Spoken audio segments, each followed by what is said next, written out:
shoot. He scores! Raymond! Lucas Raymond!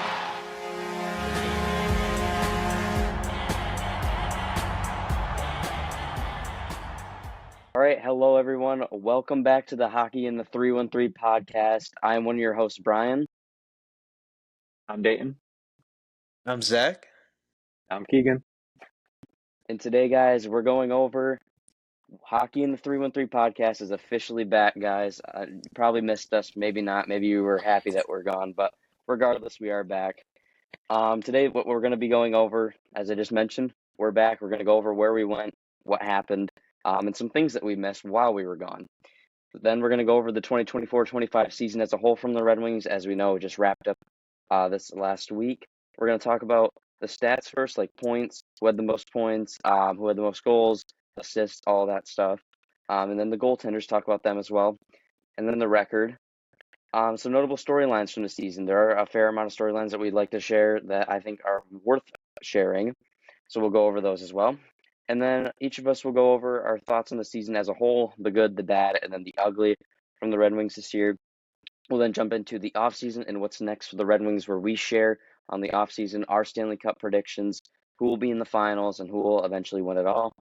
And then looking to the draft, Zach, a.k.a.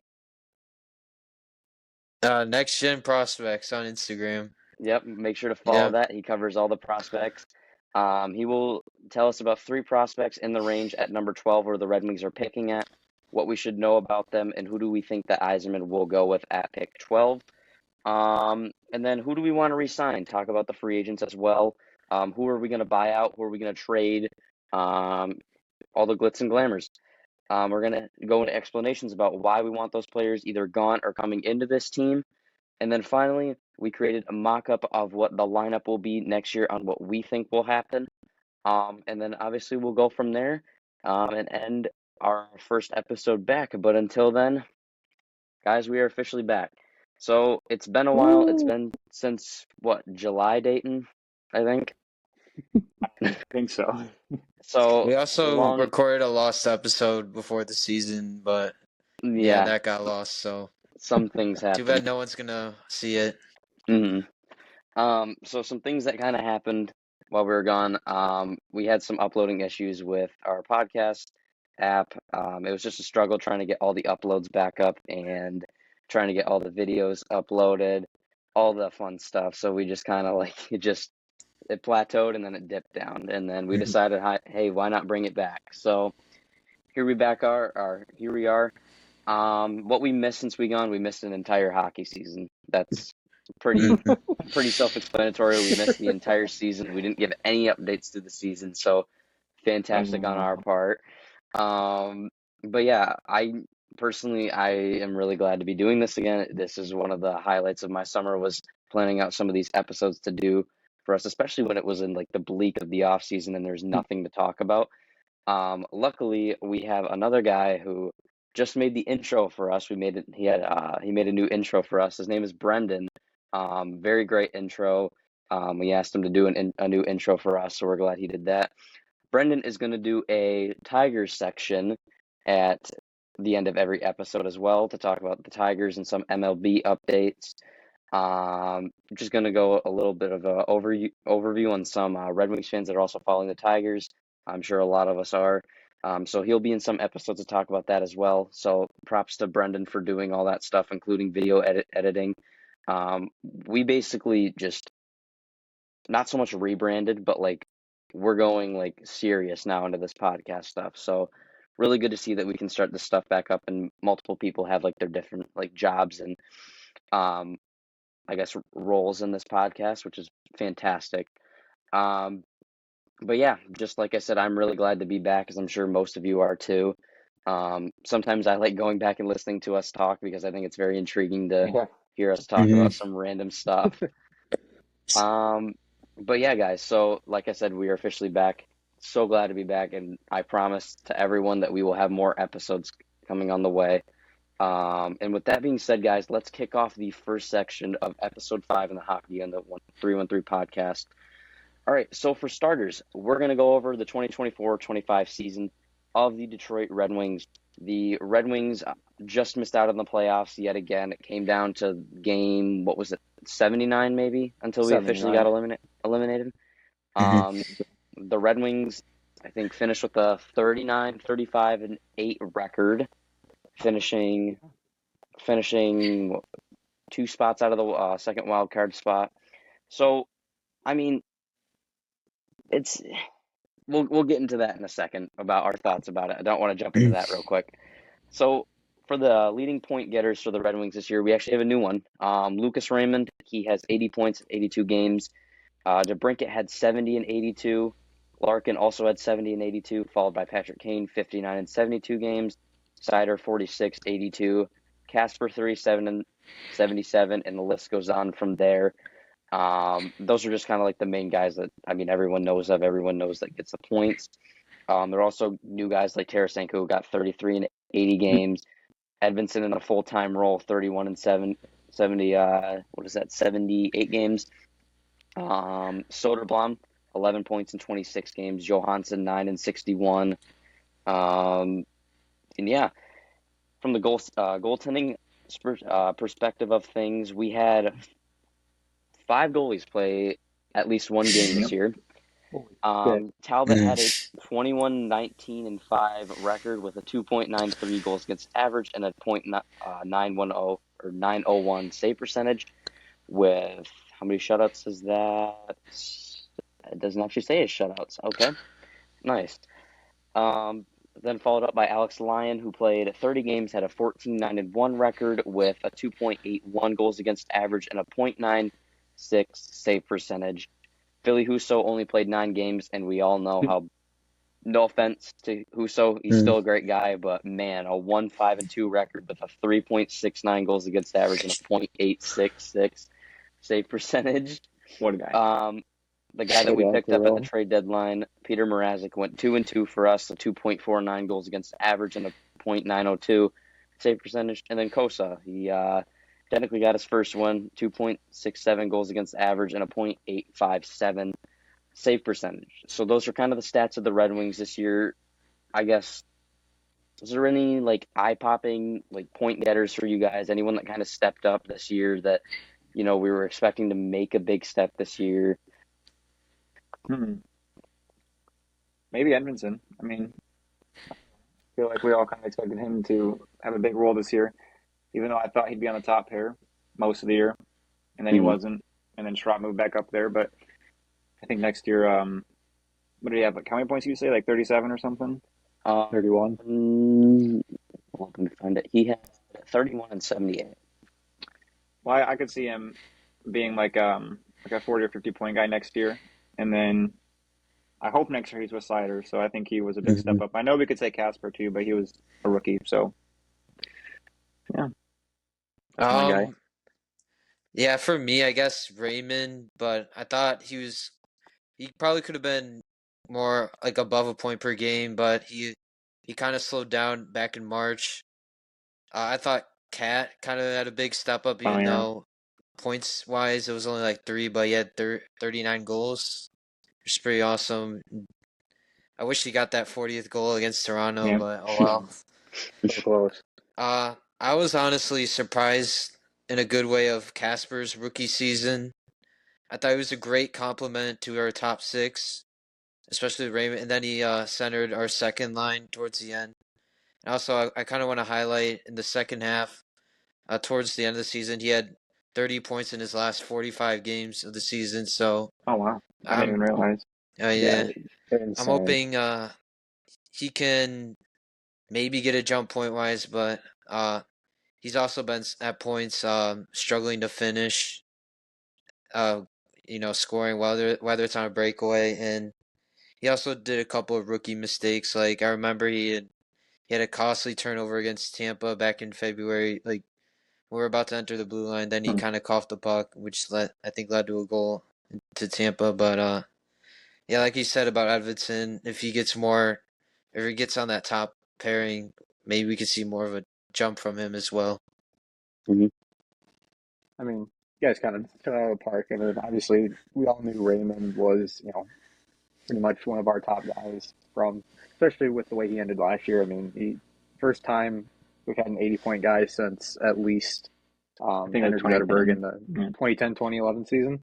Obviously, love seeing Cat do what he's been doing. One goal away from the 40 goal mark. Was really impressed with how Edvinsson played. I think obviously different circumstance. I think if he was on that top line, he would have had more points and maybe would have more chances. But I think just obviously we get more into different topics. But him not being on that first line definitely, it helps balance things out. And it was just one of those adjustment things where we just had to constantly keep adjusting to, what was working and what wasn't working. And so I think next year, obviously, like Dayton and Zach mentioned, he's definitely going to be on that top pair, but obviously Casper is a really great standout. But I mean, you look at, and I will mention this for his age, Patrick Kane. Oh, Obviously, yeah. one of the leading scorers after the Four Nations, and especially after the coaching change, that was a pretty significant jump points wise for him, and he still has it, man. He's still an absolute stud. Sorry, Keegan, to jump on you, but I did a tally today, and so far at the Wings in 122 games, Kane has 106 points. Holy shit! Jeez. Yeah. Wow. He's been really good for his age, and yeah. You guys all of you addressed. I think everyone makes a great case there on who stepped up this year. I'm gonna go with a name that I don't think a lot of people were expecting at the start of this year, and I think Dayton knows. I'm going with Elmer Soderblom. I mean, oh yeah, that's a good one too. Such Yeah, a good one. I mean, I've always been a big Soderblom believer. I mean, for God's sakes, I remember watching the draft. I was just throwing it on just to have background noise, and I saw the Red Wings. So the Red Wings drafted some 6'8" dude, and I'm like, holy cow, that dude is huge. I mean, will we probably see him? Probably not. But after, what was it, 2 seasons ago, he stepped up in the Red Wings and he got sent down. And then last season, he was just in Grand Rapids, and everyone's like, oh, well, this is where he's probably going to cap out being a top 6 AHL guy. But, I mean, we called him up, and the dude was arguably one of the better bottom sixers that we had in a pretty long time. As mentioned before, he had 11 points in 26 games. And the big thing with Soderblom is I love the way that he plays. He's obviously a big body, as we mentioned. He's 6'8".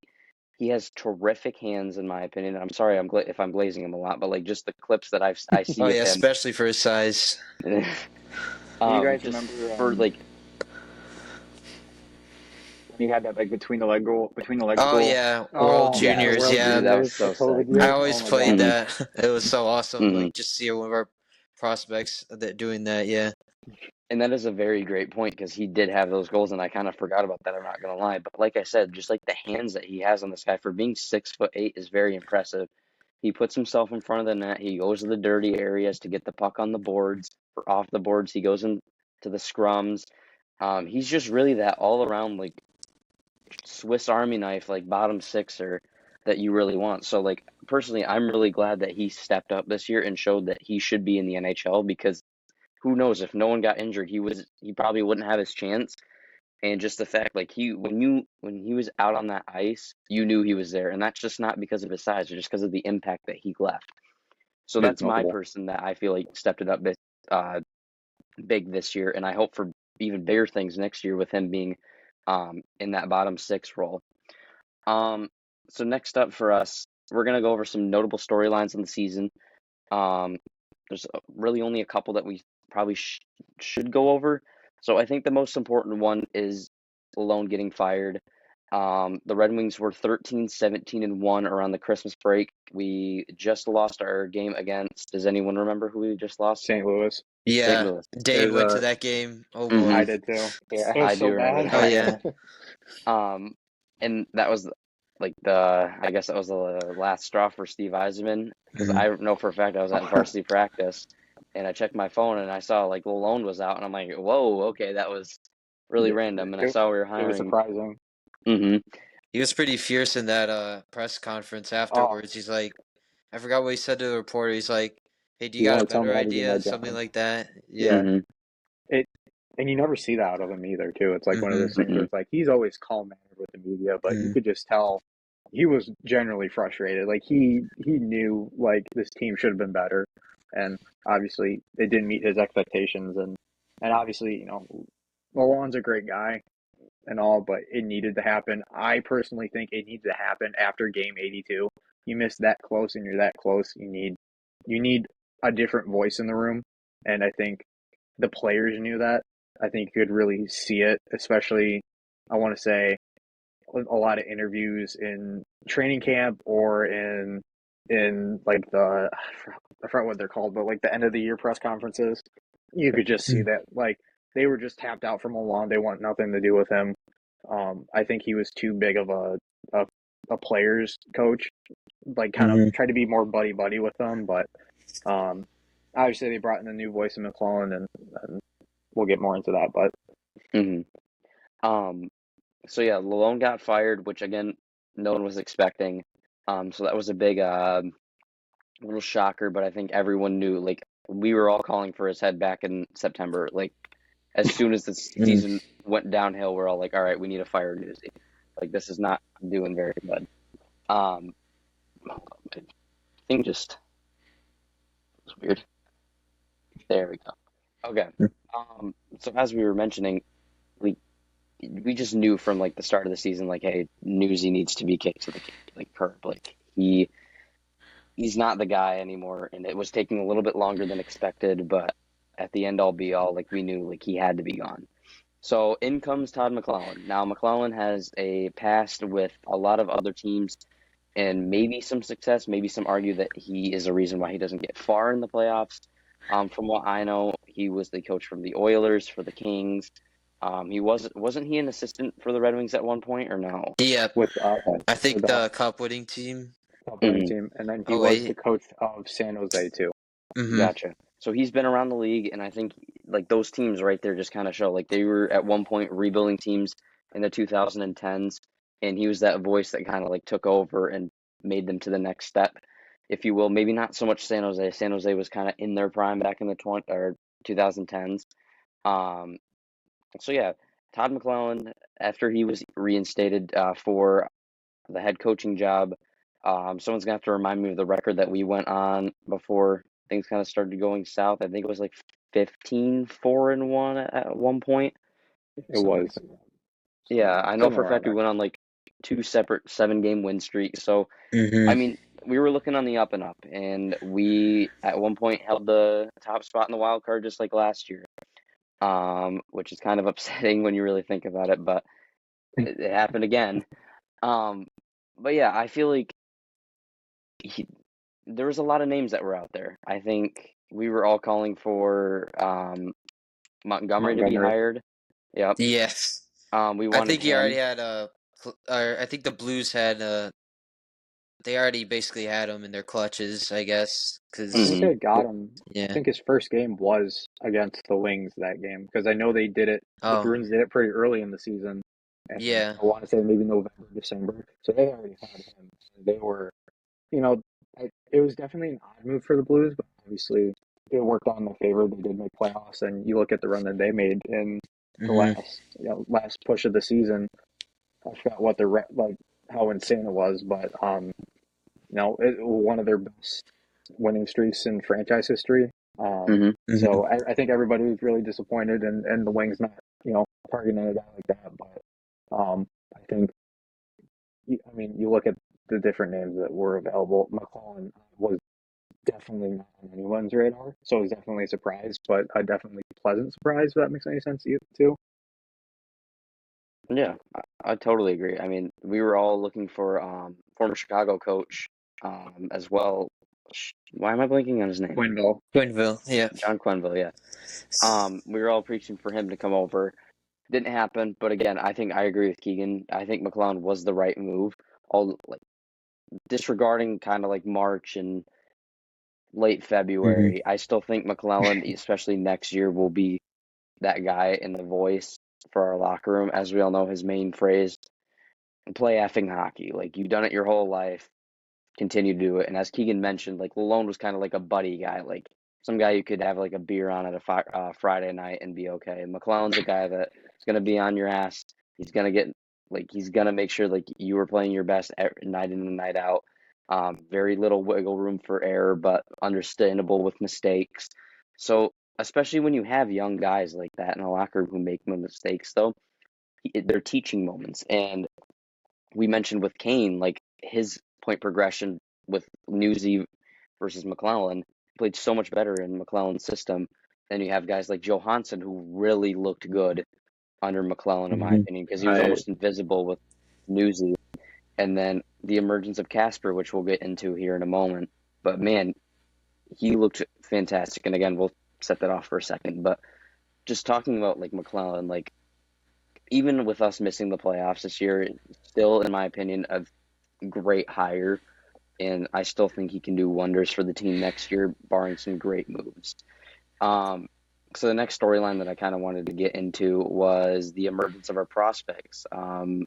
Everyone loves like the prospects coming up. We had a full season of Edvinson this season. We had Albert Johansson coming up full time. We had Marco Casper being called up after being sent down, which we were, I'm sure, all very frustrated after the preseason, myself included. Oh yeah. Mm-hmm. Even Elite Prospects posted a video of why Marco Casper should be in the Wings lineup from his preseason highlights. I was about to say too. I went to training camp, or for I think it was only one day, but it was like I went with my dad. Immediately, just said that guy is one of the best guys out there, and it was Casper. And you could just see from his hands, from his speed, from his, and obviously in the preseason, just his playmaking, very noticeable. Very, obviously he brings a good two-way game. That's what the Wings have been looking for a long time, and a lot of players. Obviously, we'll get into it more, but he just provided a lot of offense needed, and obviously, you're going to get those rookie mistakes, but overall, I think he was very noticeable. And that move was very questionable at the beginning of the year, at least for me. Yeah, so too. Sorry, I just had to readjust my computer real quick. I definitely like think that was like the low point of like what are we doing? Like a guy who really shown his potential is getting sent down to the minors when he has a clear spot in the NHL roster. But man, could we not be happier that someone got injured, because he came up and he played fantastic. I mean, I'm gonna call myself out on this. When Casper was selected, I'm like, what are we doing again? Again. Same thing with Sider. It's the same thing with Casper. It's like, what the hell are we doing? Or why are we reaching? But clearly, again, I was wrong. I mean, I wasn't so much like pissed off at the Sider pick wasn't pissed off at the Casper pick as much as the Sider pick at the time, because I still liked Casper's like game, but just who was on the board was just like, I probably would have went with someone different. There's better players available that you thought were available. But man, like I think he silenced all the doubters this year. I mean, still he had like 30 points, 70 something games, but like for him that's fantastic. And I still think right now as we'll get into it later, he is my clear 2C next year, barring some trade for some big second line center. But he thrived under McClellan after Lalone got fired, as did most of the entire roster did. I think I'm just trying to remember like all like the like categorical stats he had. I think since January 1st, he was first in goals among rookies. He was like, fourth in points too. Like, I mean, just all of the offensive like question marks to Casper's game clearly went the other way. Silent. Yeah. So I think. Oh, sorry. No, you go. Oh, I wanted to say too, and I think it was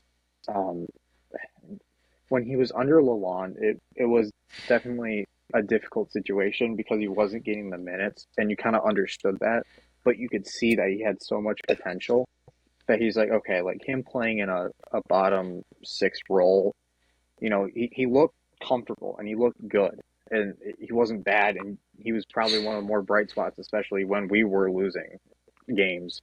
But and that's another thing with coaching too. McCollum trusted him to put him in a top six role immediately.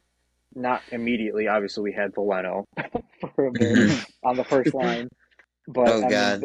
they switched that up pretty quick. And I want to say I forgot what game it was, but that they made the switch. But one of the more memorable games that I went to was the Seattle and the Red Wings versus Seattle game. Oh my gosh, It that was game he was was so just fun. he was so noticeable out there, just moving the puck, making plays. One thing I did like, especially that game, was he was net front, creating chances, trying to get rebounds, you know, trying to move the puck to different players, or just trying to do the right things that you want to see out of a rookie. Especially on the power play one, which was pretty good for the most Hmm. part, but um, and that's continued, and obviously the team took a little bit of a dive in March, which shocking, but I think he's for his rookie year and being almost a 20 goal scorer, especially for how he started the season in a bottom six role, that's not half bad. And obviously Hmm. you don't want him to take that sophomore slump, knock on wood, but I think it's only up from here for him. I think he has the right coach that's gonna has all the confidence in the world to put him out there in situations and is gonna let him know where he's gonna mess up or when he messes up, and how to improve and how to be better. I Exactly. also still kind of found I felt maybe at points he was also kind of like the F1, getting into the board battles and attacking.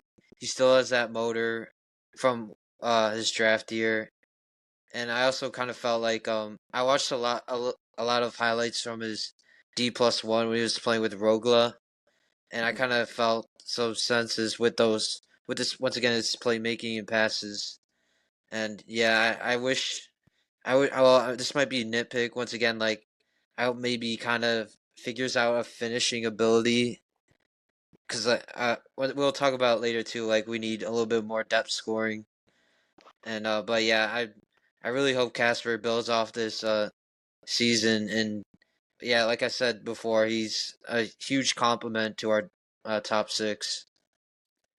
Well, I just saw, I don't know, I think this is updated, but it says since January 1st, Casper led all the rookies in goals with 13 in 36 Hmm. games, all at even Mm. strength actually. Jeez. And then let's see, since January 1st, he has 23 points, and that ranked fifth among rookies. So Hmm. Mm. yeah, So yeah, um, Casper definitely was a big highlight for this year, among all the rookies that came up, as we mentioned, Soderblom. But just having a full season of Edvinsson, Albert Johansson, and Casper, um, having those guys taking the next step is very, very reassuring for Red Wings fans, knowing that they're coming up, they're graduating. Um, Still no panic button yet. Gives faith for no, Nate Danielson or an MBN to come up, and kind of like how the similar styles of how Casper plays. Although I do like MBN's style a lot more. Um, but yeah, so that's another topic that we wanted to talk about. And just a little bit of a run view for this storyline. Mrazek returns back to Detroit. We traded Joe Valeno to the Chicago Blackhawks in exchange for Craig Smith and Peter Mrazek, which Wings the legend. Hmm. childhood memories for He's all of back. us, I think, hit very deep, including myself. Mrazek was one of the main reasons why I wanted to play goalie, so having him back was definitely so much fun to see. Um, we'll see what his future has with us next year. I imagine he'll be with the team next year. He still is under Yeah, contract, but it all depends on what Eisman does in the offseason. Maybe could trade him, maybe could buy him out. We just never know. For my sake though, I think he looked good in the 5 games that he played. He made some stellar he did. saves. He kept us in him. I still think because he was one of the main punching bags, and obviously like media's with Toronto. You go to Chicago, and they're already bad enough. You're already getting flamed for that. So just going back to He's getting Detroit, cooked being by that. comfortable in the system, I think really helped.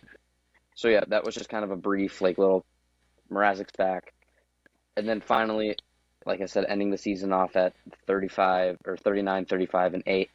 Um, just I just kind of some storylines in between to make it a little easier on us to understand why the team missed the playoffs. Now we're gonna get into just what are our thoughts. We're gonna keep it like a little vague, but also get the point across. So first, we're just gonna start with each of us is gonna have like a good section, and just a little bit why, and then a bad section, and then an ugly section. Oh my gosh, section. Um, so for me, I think a good section is Todd McClellan and the rookies coming up. We've already hammered that nail down pretty well. No need to go into that. The bad, definitely just the consistent roller coaster and inconsistency of the team this year was the bad for me. Mm-hmm. And then the ugly was team defense, like a Justin Hall or an Eric Gustafson. Sometimes Yeah. even Sider or Edmondson at points. Like just the defense looked meh at some point. So that's my thoughts on the ugly, and that's, in my opinion, what we need to address in the offseason. And yeah, I'll have one of you guys go next too. I got a whole list pulled up because I post on this the 24th. So I got all kinds of things. hmm Let's see. We'll start with the bad. I'm surprised I didn't say this. Amazing penalty kill. That, oh Oh my gosh, yeah. Historically completely bad, went over too. my head. Oh God, yeah. Yeah, I What think was it, I like saw that was 70.1? yeah, something like that. And that was I think the third or fourth worst It was all the fourth time. worst. Mm. Yeah, At least you were in yeah. the So 60s. yeah, it went up. It was a little bit better when Yeah, Todd and Trent took over, but Ufarski. and then let's see, we talking about that. Well, since I'm talking about special teams, I'll just talk about I think it was a franchise best power play. So It was, yes. you know, about that too. And for the most part this year, it was pretty much automatic until the last like week or so. But in general, Boo. yeah, it was pretty much automatic most of the year. So I think it'll be a top one again next year, especially if we do bring Kane back, bro. We better, because I don't want to get That's your all. boy. Yeah, I know. I got to buy his jersey a third time. Yeah. Oh yeah. Yeah. So special teams basically good and bad. Mm-hmm. Any ugly portion? Oh, sorry. Yeah. Well, I guess the penalty kill would be both, so we'll go with that, I guess. Yeah. All right. I kind of just wrote a couple of moments I really liked. I'll go quick on this. I remember that Oilers game. We kind of glazed Albert Johansson on covering McDavid. I thought he was kind of kept up a step with McDavid in that game.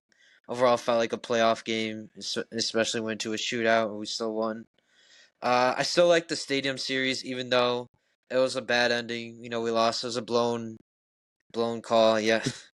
Oh God, but fun experience, and I know Dane, you went to it. You I kind did of too. like the college town in Columbus. Gross. Yeah. Uh, Ohio still sucks. Ohio still sucks. ugly Yeah, stadium. yeah, but that was Ugly freezing. It colors. smelled bad too. It smelled horrible. Oh yeah, you went there too. And I also said the 7 game winning streaks are fun. Uh, at the second half of the season with McClellan, and I really like McClellan's first win because it was against the Caps who screwed us last year. And I thought like we kind of punched them in the mouth. We came out punching them in the mouth. Like we had like a 3-1 lead, and then we ended up winning 4-2. Sweeping Nashville and the Islanders was fun as well Yeah. at the beginning of the year, and we kind of like started Nashville's downfall. And once again, a bad part of the year, what made me infuriating was the defense as well. And Justin Hall, I hate to kind of rag on him. I'm sure he's a good person, but and when you have him on our top 4, it was annoying when he's like kind of Also in general with the defense as well. We're leaving guys wide open in front of the net. It's just like infuriating. And I remember back in March against Vegas, PK Subban called out Justin Hall, Oh and my I thought gosh. that was pretty damning to what like kind of Steve Eisman has kind of put up with these bringing these veteran defensemen and you know I think some of them have been kind of okay. Like I thought Sherratt has been okay. He still makes some defensive errors, but he still bring some big hits as well. But I mean, I just thought like on a national broadcast, that's damning to our organization and kind of bring attention. If we want to be a playoff team, we still need to fix up some of our defense. And I know I said this too, but like our depth scoring as well. And we weren't getting. I thought our shots we weren't getting a lot of we weren't shooting in high danger areas. Like you could tell against the final game, our last game against Montreal.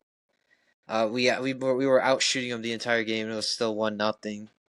Where we like kind of whiffed, and once again, I hate to call it comp for he with that open net as well, but Oh yeah, that's On his right. yeah, birthday. I could have yeah, oh scored that. god, yeah, but yeah, you know, we'll discuss it later with our off-season plan, or yeah, I mean, I will say, I don't know if anybody really touched on it, but I know it kind of goes in the category of McCullen, like coming in, but I love the system change. We finally got rid of the dump and chase. Thank God. It's done. Thank God. You saw the players, battling more on the boards. Obviously, the seven, what Zach tapped into the 7 game winning streaks. Two of them separately definitely installed a little bit too much hope. I feel like, especially for the season. I think obviously one of the I know Zach touched on it, losing in Columbus. I want to touch on our horrible record in March that has continued to happen over 2 seasons now, which very PTSD Yeah.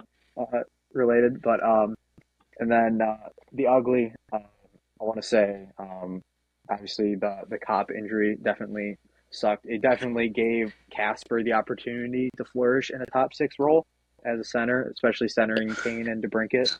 But That was a good one. obviously, yeah, losing Cop definitely hurts for depth wise, and touching on it too, defense horrible. Justin, we're touching on it, in the off season talk, but Justin Hall horrible, and he basically made Petrie look like a god up there. like Petrie couldn't do not as bad, but I obviously you don't want to have those things happen, especially injuries. But I feel like every single year it's been an injury that's taken us out every single year. We have one guy get injured, and I mean, that's it. Surprisingly, this year, I thought because last year I thought if we had a full year of Larkin, get. But this year we had the full year of Larkin, and well, Four I think Nations. well he was playing hurt, so I mean I don't know. yeah, I wonder if he kind of forced himself to play through it. I mean, obviously he did. But He probably did. I mean, because of what happened the last 2 years, or well, just twice last year. yeah. And I think we kind of went over, or we kind of talked about his face-offs. I think went down as his well. shooting too. He's missing good opportunities. He had like 7 goals his last couple of games or something like that. One thing I wanted to touch on too is the bad. It kind of goes in bad and ugly.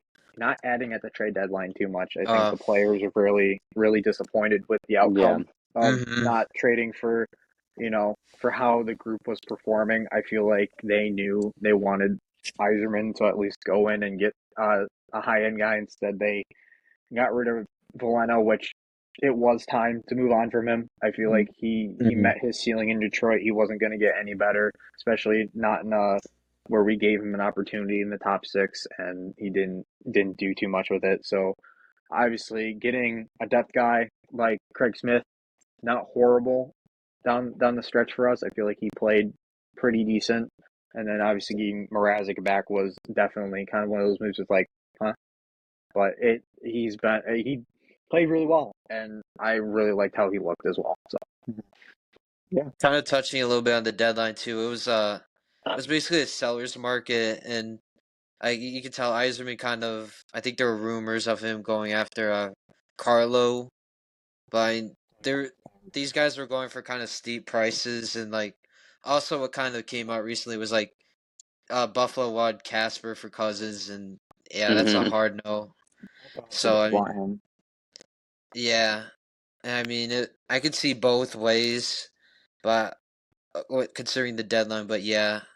It would have been nice to maybe try to add a depth and maybe give up a third round pick or something, or maybe a pick next year, even though that's kind of risky. Maybe an Ole Mato. Oh, holy mo! I'm not gonna lie. I would have much rather us keep him. I mean, I get he wasn't gonna do much, but like he was a defensive-minded defenseman. He would have done a lot more than Justin Hall would have done. So, Do we want to talk or would we consider the off season like in part of the good, bad, and ugly at all? Or like talking about last offseason or this offseason, yeah, last off season. I would consider it. Yeah, I mean, to be fair, that's a whole different can of worms because there's like a ton of people that say, "Oh my God, Eisman should have gotten this guy. He should have gotten this guy." Like, I mean, I could just go down a whole No, not a you're whole good. You're rabbit good. trail. That's a I Yeah, mean, whole other. yeah, we know the Jake Wallman situation. We know the contracts that were handed out to Stamkos. Eisman wasn't paying. He wasn't going to pay Stamkos that. He wasn't going to pay a Matt Roy a 7-year deal. Like, there's a reason why he left out on those contracts on the table. Yeah, It's because absolutely. it was going to hurt them in the long run. It would have not As long benefited as we us in got the Kane, I was fine. yeah. that's exactly how I felt. Mhm. It may have Got our hurt boy us in the back. short term, but it was going to benefit in the long term because we needed to re-sign Absolutely. Raymond and Sider. So yeah, that's a whole new can of worms. Probably don't want to get into all that because it's going to piss some people off in the No, comments you're or good. wherever. All right, so for the next section, guys, we're going to be talking about how the offseason and what's next for the Red Wings. Let's go over just who do you have winning the cup. So for me, I got Vegas against Washington. I have Vegas winning in 6.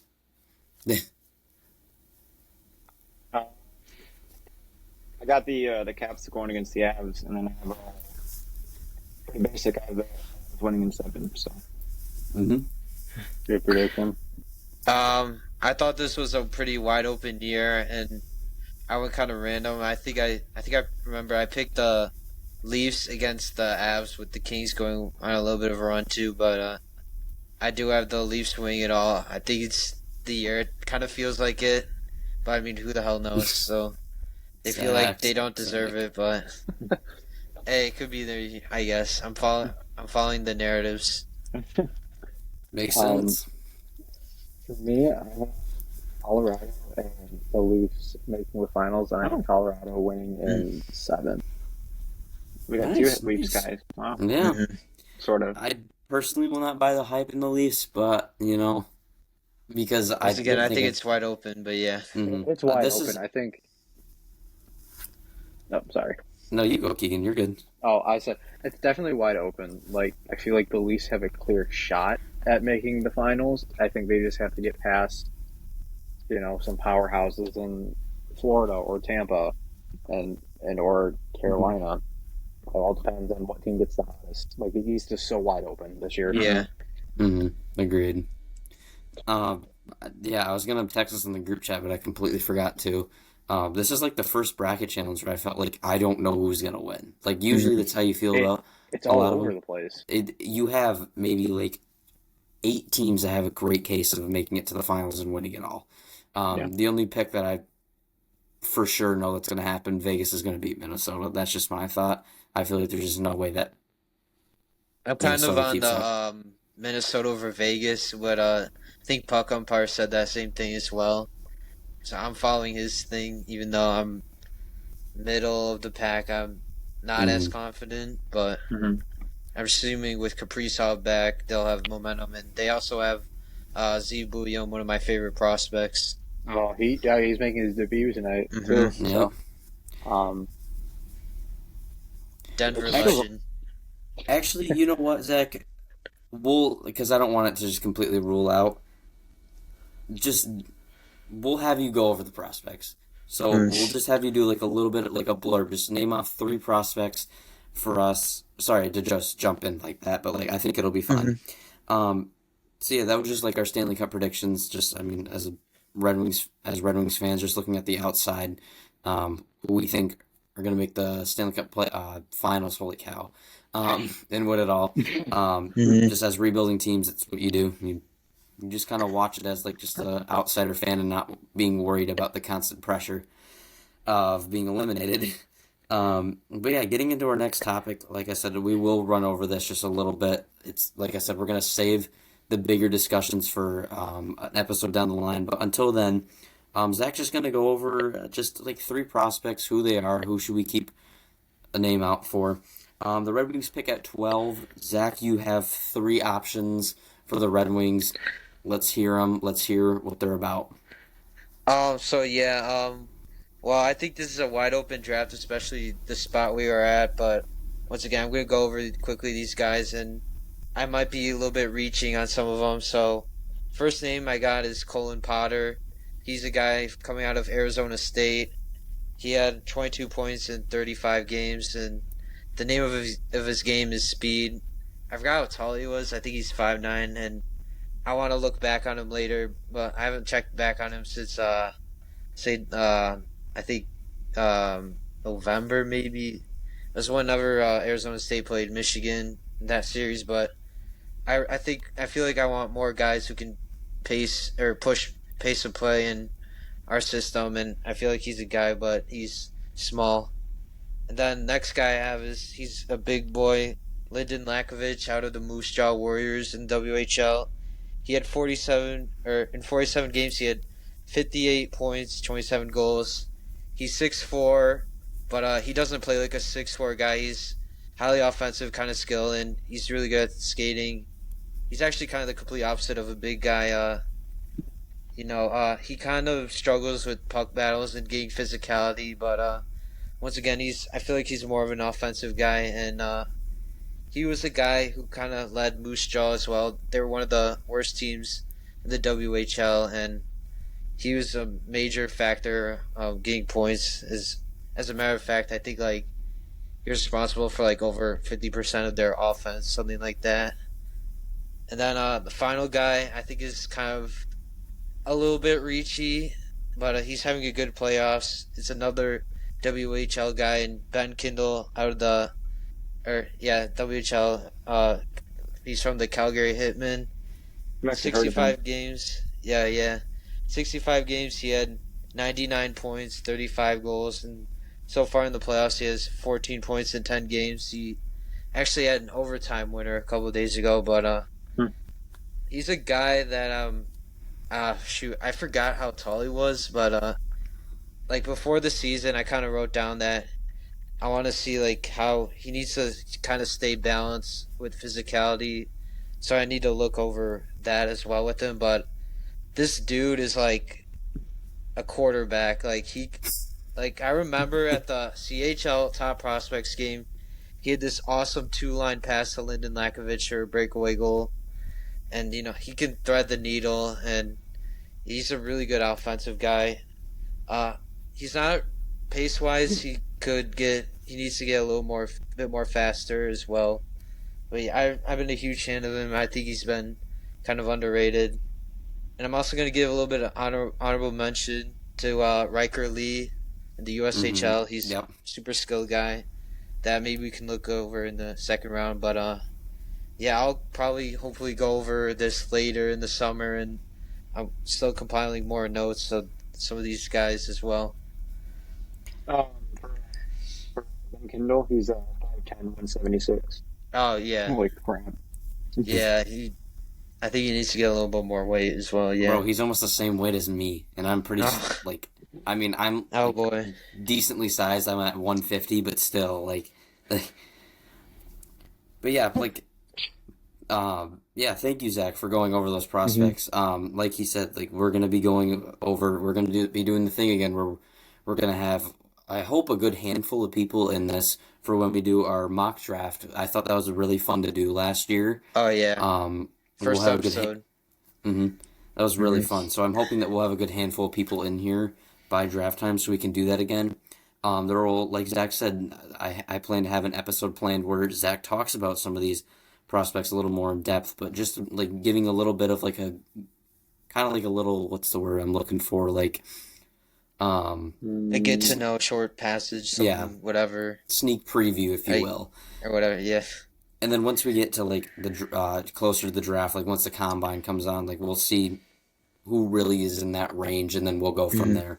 But yeah, thank you, Zach. And like we said, Zach is a part. He has an account, Next Gen Prospects. Go follow that. Talks everything prospects, NHL related or not NHL draft related. So yeah, make sure to follow that. And he's a really very useful tool on the podcast when we talk about prospects. Sorry, I want to add one more thing too. Like I said, I'm gonna do more research in the summer, and I'm hoping to get a top 64 list, hopefully in June, and you have more to my account. Yeah. Yeah, Also, sounds me and good. Brian are doing top 15 Red Wings prospects as well. Speaking of that, through. remind me to do that, to post that tomorrow, because I completely forgot about it, because we do it every All Sunday. right, yeah. Actually, I might just do it like once we're done with this, because I have all like the posts made already. Oh. What happened? Oh, Oh, very good. oh, you're good. Okay. All right. Did you hear me, Zach?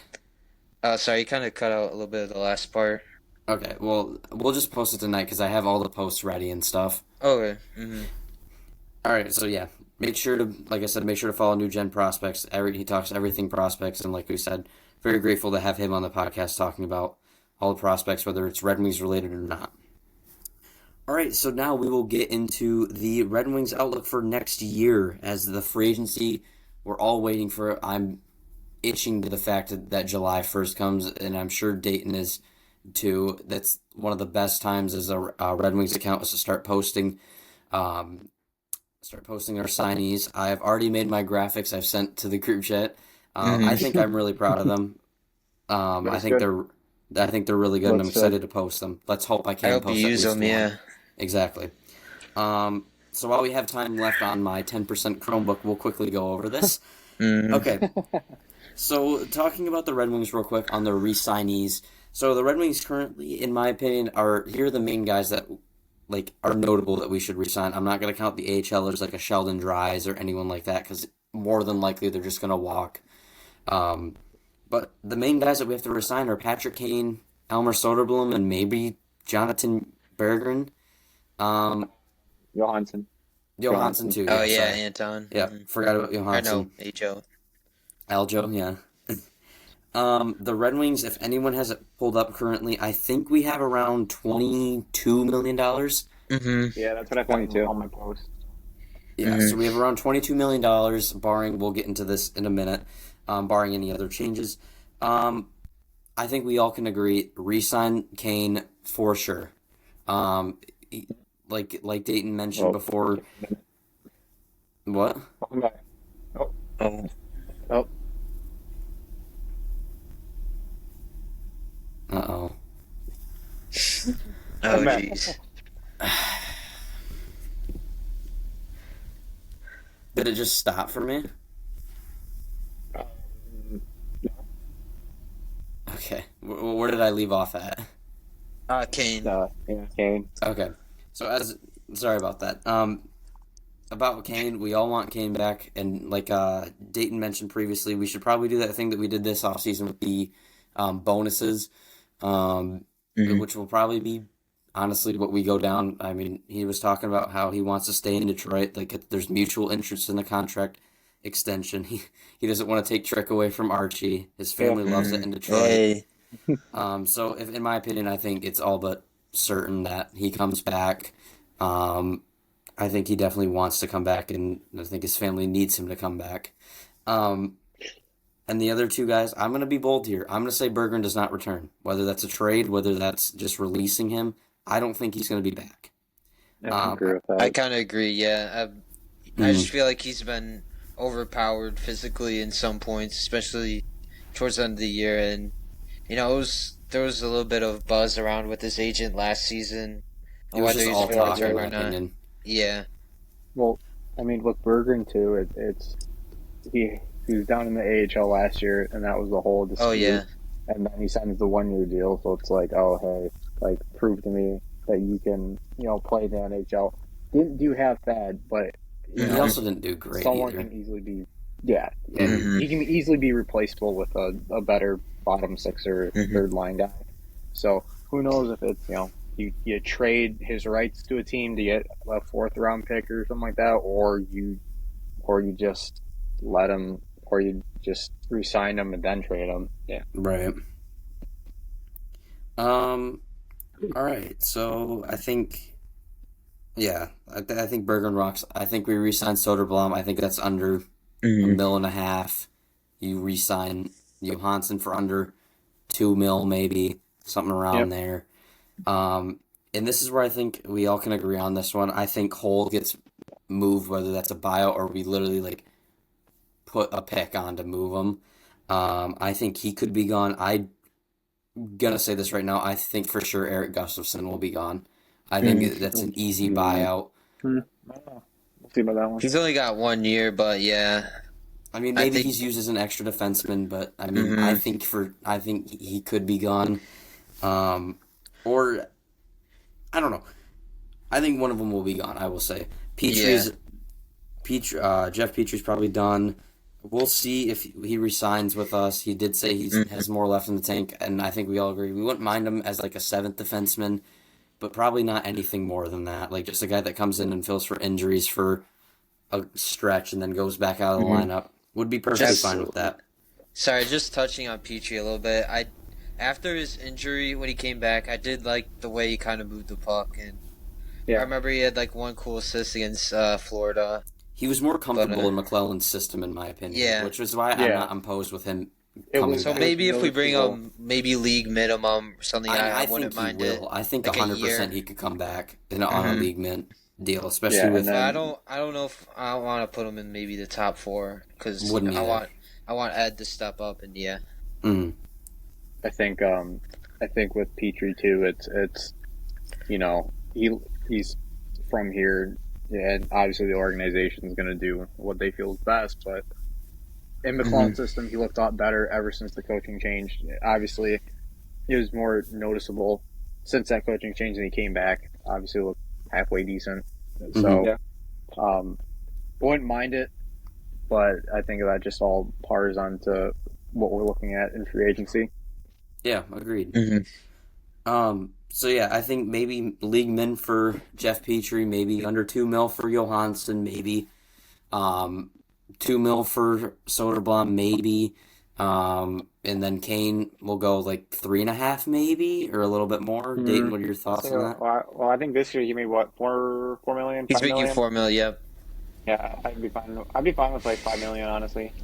Like I said in the group chat today. I mean, he had pretty much 60 points with point per game when time was over. I mean, if it's a 1-year deal, I really don't care how much we're giving him. Right. Or maybe we could do the Shohei Ohtani, Frank Vetrano route. Oh my God, no. Well, you deferred, but that kind of feels I think they already. little I think the NHL weird. shut that down already. I think maybe it goes against the cap. Maybe after he when his contract is, I don't know. It's weird, but I think still putting bonuses in his contract would maybe make him more desirable to stay and comfortable, or whatever. Yeah. Agreed. So between all those contracts, I think maybe that's what, 7-8 mil maybe. I'd say we have. I think we probably have 16 to 17. 16 to 17 mil, and that's if we do nothing, we don't buy out Gustafsson, we don't trade Hall, we don't trade Tarasenko, which I don't know about you guys, but I think maybe we try and move Tarasenko in the offseason.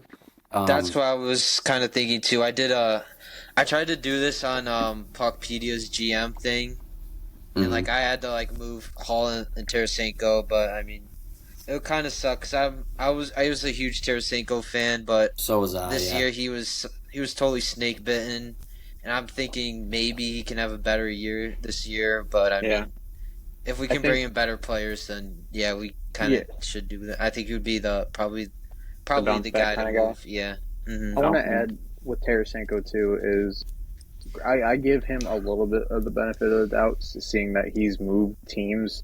Like he hasn't been on a consistent team in I want to say 3 years now, Right. ever since he got traded from St. Louis. So benefit of the doubt, obviously. At least for me, I understood that we're not getting prime Tarasenko. Obviously, Agreed. we Yeah. were hoping that he would do a little bit more, but obviously didn't work out like that. I think he's a solid depth piece at this point in his career. I wouldn't mind him, and it's only for one more year.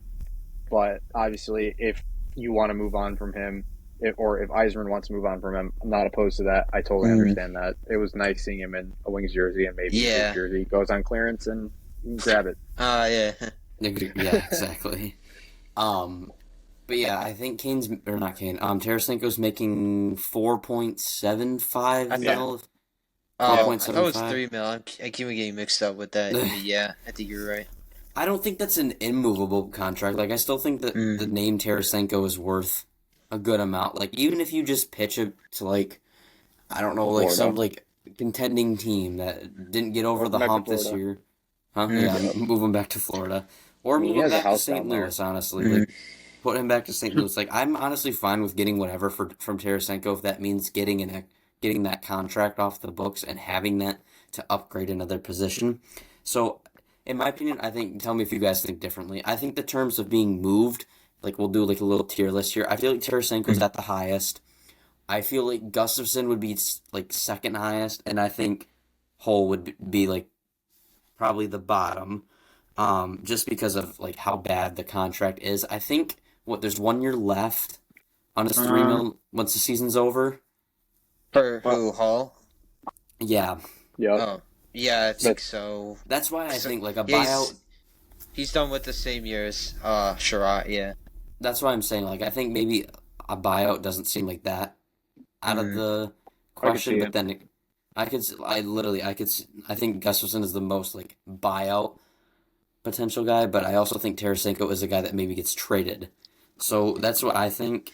I mean, holy shit, would it be, like, amazing if all three of those guys were moved and, like, we'd have above like 30 mil. Yeah, we'd have above 25 to 30 mil. So, I mean, I'm putting my money on, like, two of them get moved, and I think the two that get moved are probably Hull and Tarasenko. But, yeah. So, with that being said, guys, let's look at the free agents class list for next year. We're going to look at the important positions that, that we're looking at. So, there's the guys like a Mitch Marner or a Brock Besser, an Aaron Ekblad, an Ivan Provorov, maybe a Brad Marchand, although I don't think Yzerman's going to go after him. Nikolai Ehlers, potentially a Brock Nelson, maybe a Taylor Hall, a Vladislav Gavrikov, an Andrew Mangiapane, Kuzmenko, potentially a Yanni Gord. Other than that, I don't see a lot more guys Athanasiou? Hey, let's throw it back to his 30-goal season. What was that, 2017? I got his autograph right there with Larkin. Oh, nice. Yeah, we're just bringing back everybody. Yeah. Bring the whole band back. The late 2010s Wings. Mm-hmm.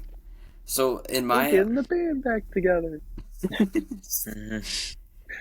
In my eyes, I think the most important guys that I think the Red Wings should target, and we all agree on this because we talked about it previously, a Mitch Marner, a Nikolai Ehlers, a Brock Besser, a Gavrikov, an Ekblad, or a Provorov would be ideal.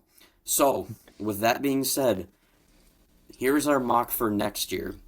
So, in my opinion, if Marner hits the open market, Yzerman goes full in. Full in. I don't know the contract. I think maybe... What would you say? He'll probably want like 12 to 15 million. That's what I was thinking too. Like maybe 12 mil for like 12.5. I do wonder too if he'll look at Rantanen because I think he got 14 mil, and I do wonder if they compare that. Like, especially after this playoff run, it's gonna play a huge factor. He already looks stellar in this run so far. He already scored a goal, I think, today, right? So yeah. Oh yeah. So we'll see, but I definitely think that's why I'm saying like those three guys that we mentioned previously, like an Eric Gustafsson, a Justin Hall, and Vladimir Mhm. Tarasenko, those guys probably will get moved if we want to make these moves for a Marner. And if not, like if Yzerman views it as like, okay, this is a pretty big contract, maybe I don't want to go down that route, which in my opinion, I think Marner would be worth 14 mil. That's just me though. Um, but there's other names like Nikolai Ehlers. I don't think the Jets will re-sign him. I think with the Pionk contract, I think that's clear that they're valuing defensemen over him. And with the Jets prospect pool coming up, I think Zach, you might have to like clue me in on a couple prospects that are coming up for the Jets, if you know of any. Oh, I'm sorry, Um, you kind of cut out. What'd you say again?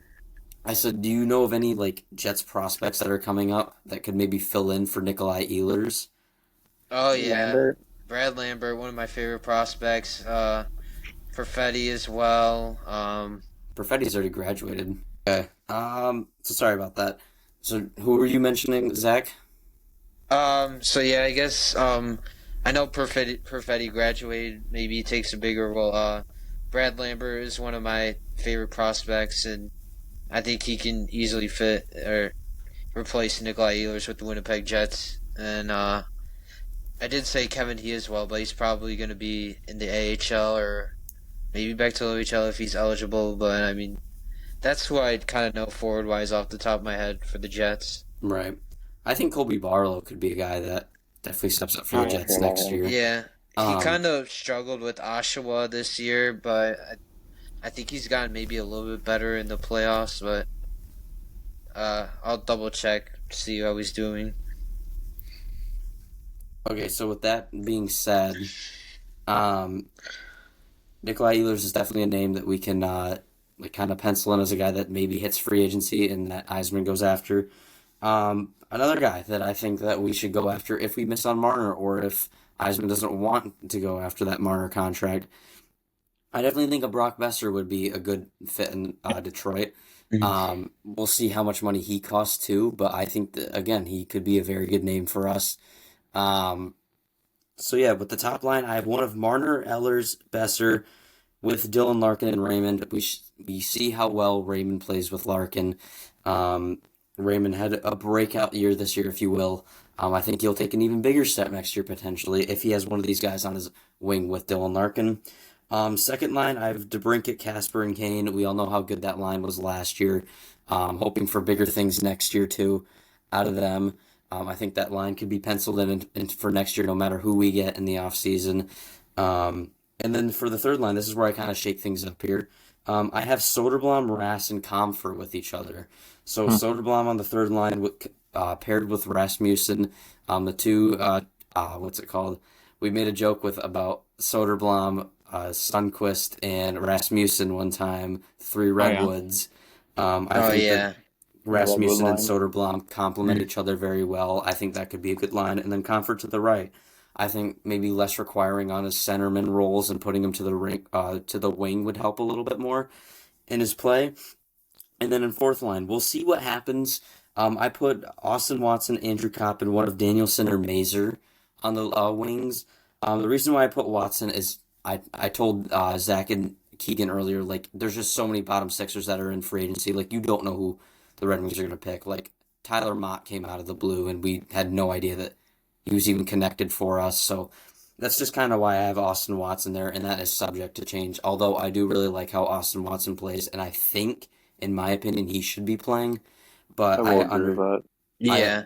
because we need He's, that role on the Red Wings. Yeah, we need the guy that's gonna try and not drop the gloves, but be more physical. We've Be been the missing enforcer, Ullman. stand up for his teammates. Yeah, Exactly. that could be huge for playoff run. I'm hoping Yzerman sees it the same way, but I wouldn't be surprised if he doesn't. And then Kopp. We also need those weird deflected goals as well. Jeez, that goal against Utah, so funny.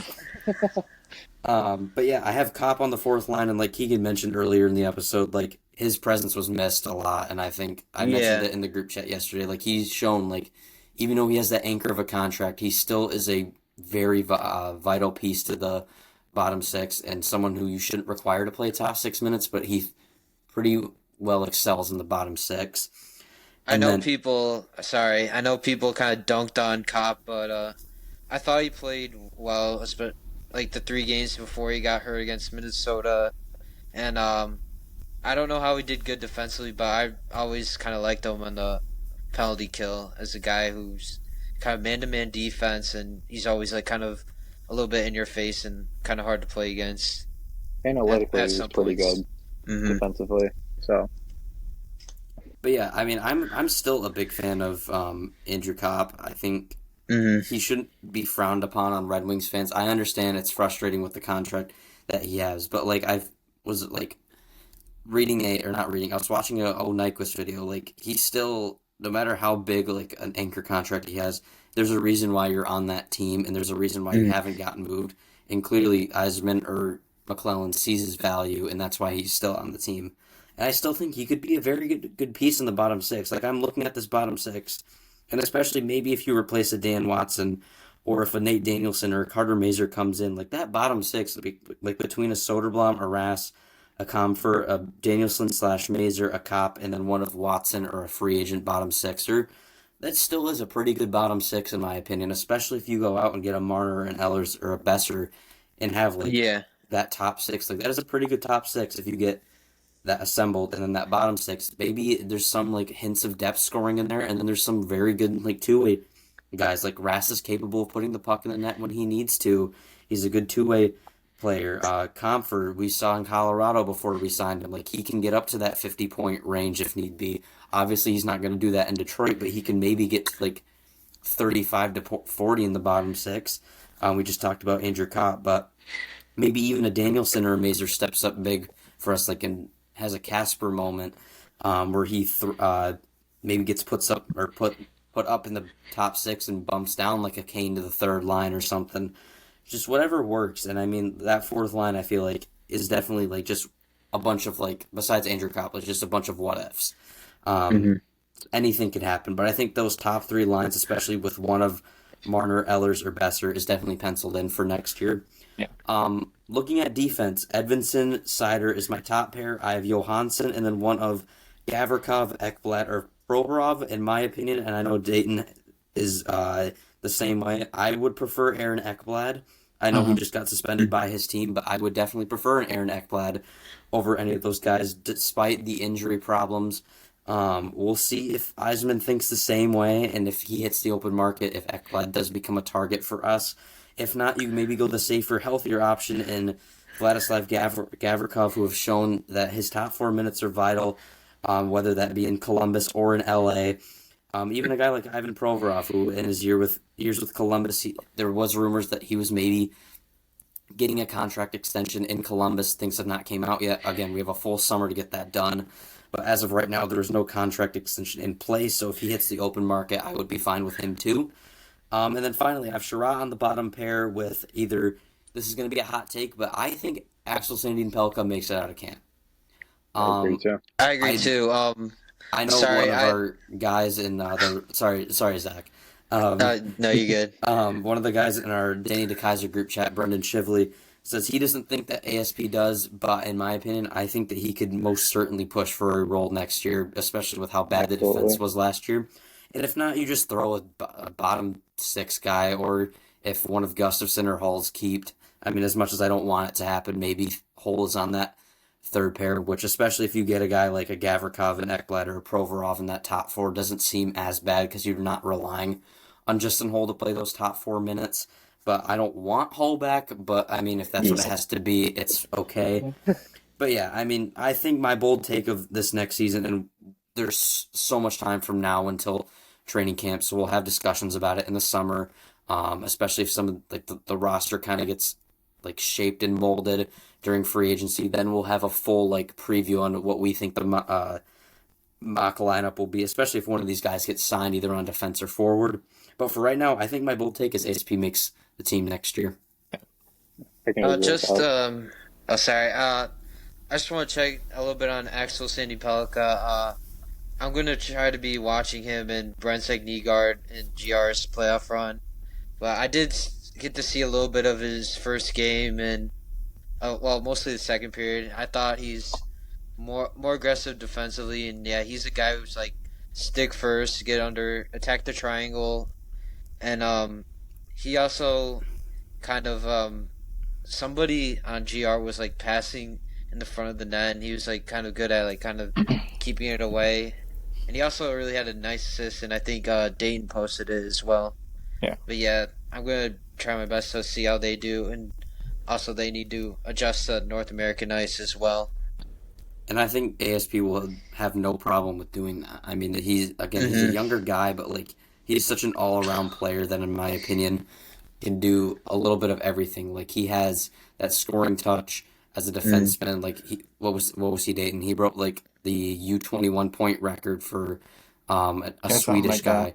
Yeah, so like very highly touted prospect in my opinion, and I've been so excited. Like that was the one pick in the Eisman era when he fell to us when we had that draft in Nashville. I'm like, holy shit, this dude fell to us. Are you kidding me? Like, what a steal for us. And it was kind of like that Detroit Lions style where if you flip the picks between, what was it? Like, you had, who was Was it? it JMO? Yeah, no, sorry. Or Jameer Gibbs, Jack Campbell, Brian Oh, Branch, yeah. Laporta. If you just flip that order around, then the draft would be an A+. That's kind of how I viewed Oh it yeah, right. from the Yeah, Red Wings. yeah. Like, if you had ASP I've and seen the a lot of Daniels people say that. Yeah. yeah. But in my opinion, I mean, there's still two great players. But yeah, getting back to ASP, like, I think especially if we see, like, mid-July, like, oh, Eisman only signed one defenseman. So that kind of means, especially if you move off at a Gustafson and a Hull, like, he's like, okay, well, that kind of means, like, he wants a rookie to be pushing in. And what rookie would that be? Maybe a Wallander, or an ASP, or even Shai Buyam, but although I don't think he's quite ready yet. But I think, like I said, it all depends on what happens in the summer. If we see that third pair, like just one defenseman signed in free agency, I think that that's a sign that he's going to give ASP that shot, or he's going to sign like some like a William Lagson type guy who competes with ASP, and if he pushes them out, then he pushes them out, and if he doesn't, he doesn't. But yeah, so that's just my thoughts on the defense. And then for goaltenders, I have Cam Talbot, Mrazek, and Sebastian Cossa. Barring a trade in the offseason, me and Dayton both were eyeing the fact that we could have gotten John Gibson last offseason. Oh yeah. I'm hoping those I rumors come forgot back. about those sweepstakes. Yeah, I'm hoping those rumors come back. Maybe not like a John Gibson, although I wouldn't be upset with a John Gibson.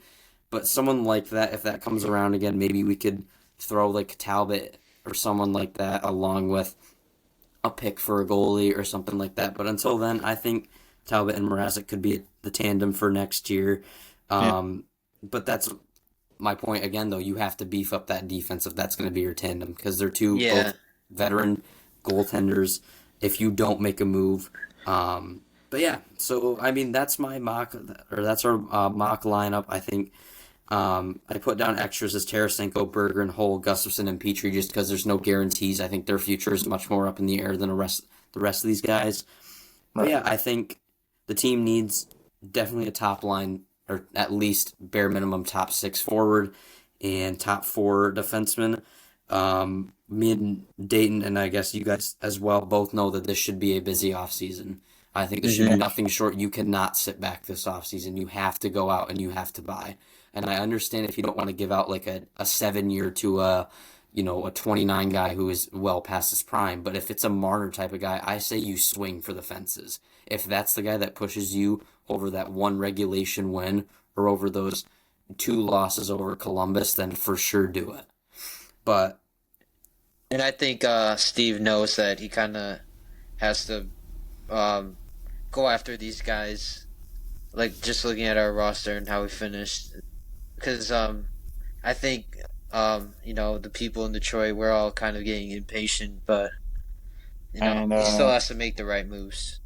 Larkin might be getting too impatient. Yeah. You I can remember just see after it, the too. Four Nations, I think what you guys were saying through your pages, Larkin misses the meaningful hockey. Mm-hmm. And it would be nice just for him because, like we've been thinking, he's only made the playoffs his rookie season. Yep. And he played pretty well for Team USA at the Four Nations. And that was obviously he got hurt with that too. But I think with him, he's getting frustrated. I think Yzerman understands that hey, this is one last shot before my job, starts to get questioned. And I think the Illich family is going to give him all the leverage in the world, or all the leeway in the world, because that's just how they are. You never know. They kind of going with the Tigers. They made that switch from Avila. See how that works. So, it's up in the air, but this is definitely a big offseason where you look at what Yzerman needs to do, and he needs to have a big free agency. You have the cap space. You have prospects in your system. It all needs to come to fruition this year, at least. We Detroiters are just hungry for that playoffs. I mean, look at all the other three teams. The Pistons just made it. Tigers, Every team. they look good. Mm-hmm. Tigers Lions, looking. yeah. I would say the Tigers looking dominant. They're not dominant, but like they're looking pretty good. Lions, like you said, they're the Pretty dominant spiffy right Detroit now. team. Yeah. Which is weird to think about because the Pistons literally had the longest losing streak in NBA history, and they flipped it just around last and made year. the playoffs. And the Red Wings are stuck here 9 straight playoffs years. But Dayton has seen my posts about everything, and you guys have too, and I appreciate your guys' mindset on where you stand with Yzerman. Like, it's going to be a very, like, I guess controversial topic, but Yzerman wasn't really dealt the biggest hand in this at all. Like, the free agency classes haven't been the greatest either. Like, there's been teams that are giving out term because they want to push themselves over the edge in spite of, like, this could damage us in the future. Yzerman isn't doing that. Yzerman is a guy that's building this team through the draft like how we did in Tampa. And yes, it's taking a lot longer than it was in Tampa, but I don't know about you guys, but I'd much rather have us wait out an off-season rather than to sign a Stamkos that's going to age, if not already 1 year into his multi-year contract. I'd rather us wait out. Oh, it's reconnecting. I'd rather us wait out and then sign a guy rather than immediately signing a guy and then us being screwed and having another Cop or a Comfer situation on our hands. So I think we all just need to trust Yzerman, and like I'm giving him the benefit of the doubt. Like this is the year. Like if you don't do anything this year, then I think a lot of Red Wings fans will be coming for his head, myself included.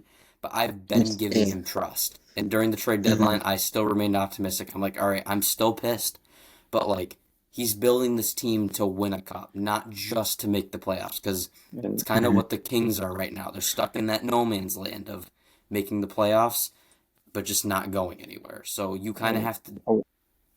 Sorry, what was that, Keegan? No, you're good. I wanted to preface too, I know Dayton posted about this too, is Ken Holland, before obviously we lost in 2015, 2016 when we missed the playoffs for the first time. He said rebuilds take 9 to, I mean, it's not like it used to be, but obviously that's Ken Holland, totally different mindset when it comes to rebuilding. But you look at, I also look at it this way, you look at what Yzerman inherited. He didn't inherit a Stamkos. He didn't inherit a Hedman. So he has to basically build from the ground up. I feel like through the draft and what he's gotten via Seiler, Raymond, Edvinson, Casper, ASP, there's a lot of guys that have this potential, not to mention some guys that have really worked out, like a Soderblom or Carter Mazer. Chenkov, who's going to come over at some point. Like, I'd love he's a for guy Bush that to come over. He's an intriguing prospect that is like a Panarin and Kaprizov type next player. So there's pieces in place, but I think what he has fallen short on has been his free agency, and may not be entirely his fault. And I feel like, when we were bad coming out of that, I believe that 21-22 season, we needed to overpay for some guys like a Cop and a Comfort just because, hey, we didn't have, we couldn't attract these guys via like coaching or players. We had to overpay for them, and that's a terrific mindset right there. Like you have to overpay for these guys to come here. They're just not just going to come here just because you're the Red Wings and you're a dynasty. Exactly. That's a great mindset. That's a great point. Last year, I think we got really excited. We were really close, and it was so much fun. And it sucks. It's horrible, and it's depressing this year. But I think in the long term, we needed to have this down year. We needed to have a setback in order to go forward. I believe, every prospect that's in our system is going to get a chance to try and make this team, whether it's on a third line role, fourth line role, or talking defense, maybe Pelika steps up and becomes like a second line guy towards the middle of the season. You never know. But I think I trust Yzerman in a lot of areas, but I do think this is a very important season when it comes to building for that wild card or continue to, try and keep pushing to be a better team, not only just for this year, but for the years to come. And he has done a great job of that, but this is a year where you need to definitely have a big year because your job is going to be questioned if you don't. I'd like to make a point about Yzerman real quick. Just in the sense that when you were mentioning about his drafting, like you look at these guys like a Soderblom, a Mazer, a Buchelnikov. You even look at one of my favorite prospects I don't think enough people are talking about. He traded for Jesse Kiskinen, which Dayton and Zach hear me talk about time and time again. One of the top Finnish scoring leaders in the Finnish Liga. He is definitely, by and large, one of my favorite prospects and should be talked about a little more. Just those guys, like you see this like scouting staff for in the draft, and like, man, if you get a Marner in free agency and then a year or two down the line, Buchelnikov comes over, like, oh my God, you have a top nine that is filled with goal scoring abilities. And I think in the Almost all line scoring, yeah. I think in the ideal world, Kane's not going to be around forever. So once he's gone, does Buchelnikov step in? But I think the big thing with Buchelnikov or a Danielson, just looking at this team 3 to 4 years down the line, not even that, 2 to 3 years down the line, without any free agency moves, like just this team looks so deep, and it's incredible. And a little bit thing about Buchelnikov that I'd like to mention, like he's going to be a Kaprizov or he's going to be the next Nikita Gusev and he's out in the league in 2 years. There's literally no in between. No in between. And I think we're all hoping for the next Kaprizov. But just like you said, I think something that I've been preaching is that we knew this year would be a down year. I don't know why people are saying, oh, we're for sure going to make the playoffs this year. Like, we lost a big veteran leader in David Perron. We lost a Shane Gostisbehere. We lost a Jake Wallman. Like, that top four, as crazy and as dumb as this may seem, if we didn't trade Jake Wallman, which I'm sure Yzerman still beats himself up about that, but, look at that top six. You have Edvinsson, you have Seider, you have Wallman, you have Gostisbehere, you have Sherratt, you have Johansson. Like, I get it's not going to be perfect, but again, people, like, we knew this was going to be a down year. And I think not a lot of people, like, truly know that. So, like we all mentioned, like, this is going to be the offseason. This has to be the offseason. Yeah. His job's in question if he doesn't. Mm-hmm.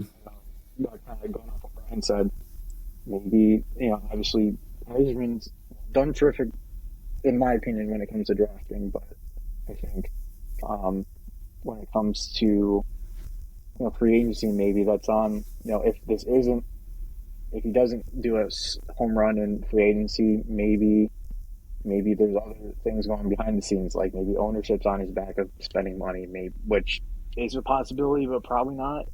But it might be the pro scouting where maybe you take a hard look at maybe having a guy like Chris Draper at the helm or all the boys clubs. Maybe you have to switch it up in that regard. But I feel like Brian said, and I know Zach and Dayton could agree on this, it has to be the offseason. It has to be the offseason where you spend big or it's go big or go home.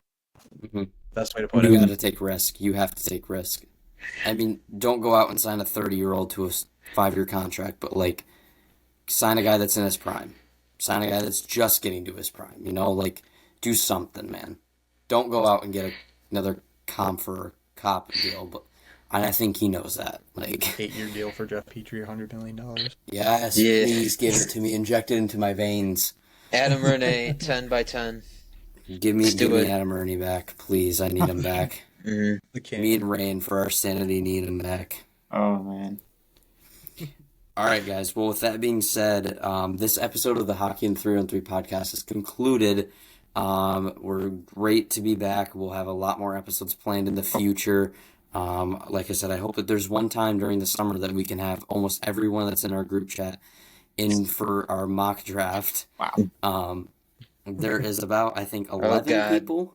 So we might get maybe 3 picks each, if my math is correct, something around there.